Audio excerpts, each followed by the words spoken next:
Nithyananda Paramashivoham. Om Nithyananda Paramashivoham. Om Nithyananda Paramashivoham. Om Nithyananda Paramashivoham. Om Nithyananda Paramashivoham. Om Nithyananda Paramashivoham. Om Nithyananda Paramashivoham. Om Nithyananda.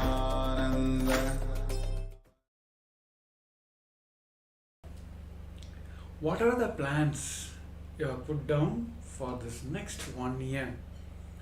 Put all that in Paramashiva's plane. Of course, we might have put our own fear-based, past experience-based plans. Let's move everything. Put all your plans into Paramashiva's plane. How he will manifest. Even if it's a health, how he will manifest that health. Even if it's a wealth you want to manifest in the next 1 year, how he will manifest the wealth in your life. Just put all your plans into Paramashiva's plane now.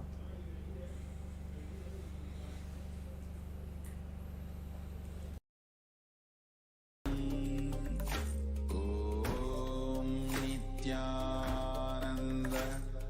Paramashivoham.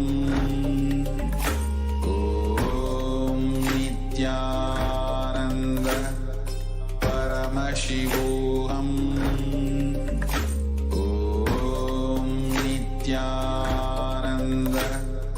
Paramashivoham. Om Nithyananda Paramashivoham. Om Nithyananda Paramashivoham. Om Nithyananda Paramashivoham. Om Nithyananda Paramashivoham. Om Nithyananda Paramashivoham. Om Nithyananda Paramashivoham. Om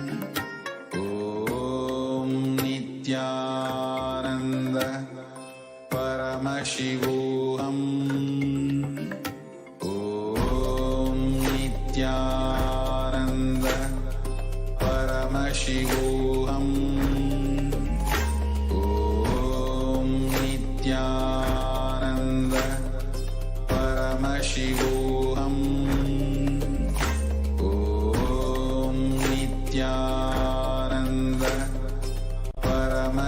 Paramashivoham.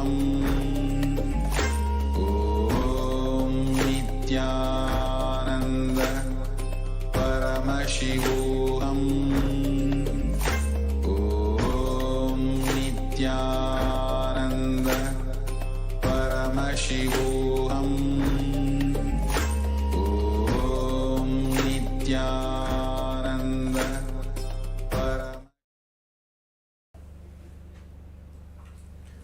As we are putting the plans, whatever we want to manifest in our life, into Paramashiva's plane, just experience this Paramashanta Swarupa of Paramashiva inside you.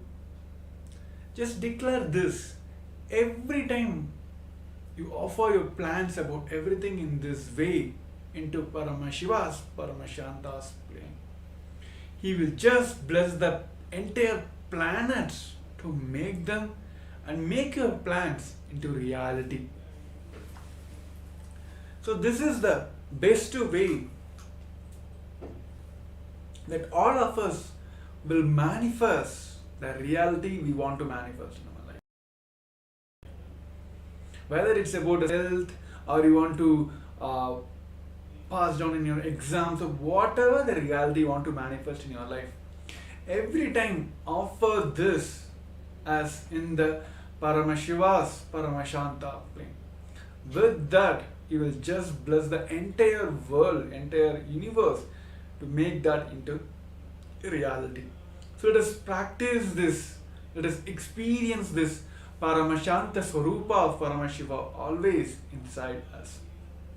Which every time, it again boils down to only one thing, which is the core principle of Sanatana Hindu Dharma, that you being one with the ultimate. So yes.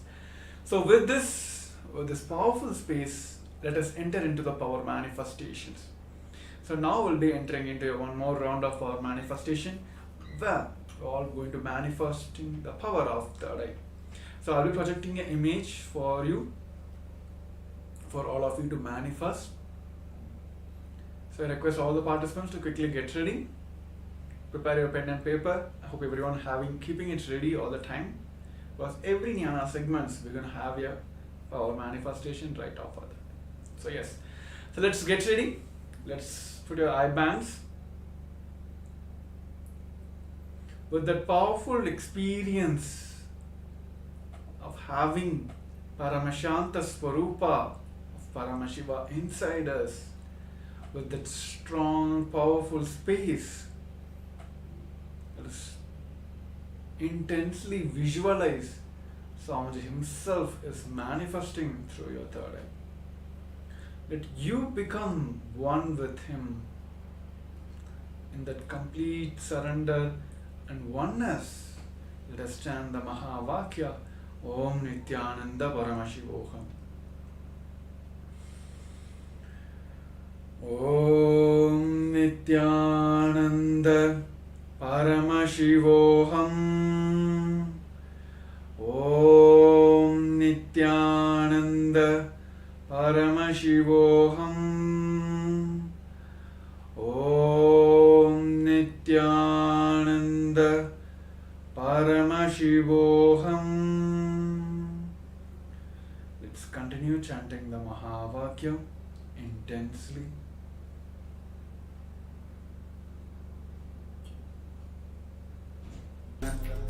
Paramashivoham. Om Nithyananda Paramashivoham. Om Nithyananda Paramashivoham. Om Nithyananda Paramashivoham. Nithyananda Paramashivoham.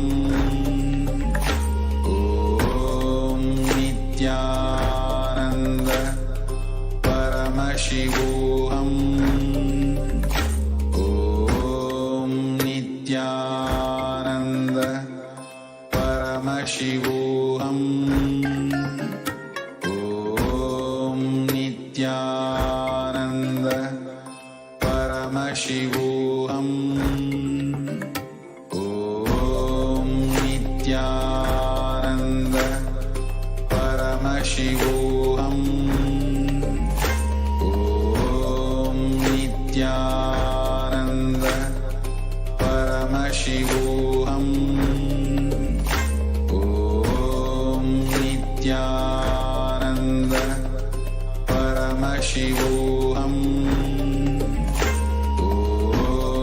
Nithyananda Paramashivoham. Om Nithyananda Paramashivoham. Om Nithyananda Paramashivoham. Om Nithyananda Paramashivoham. Om Nithyananda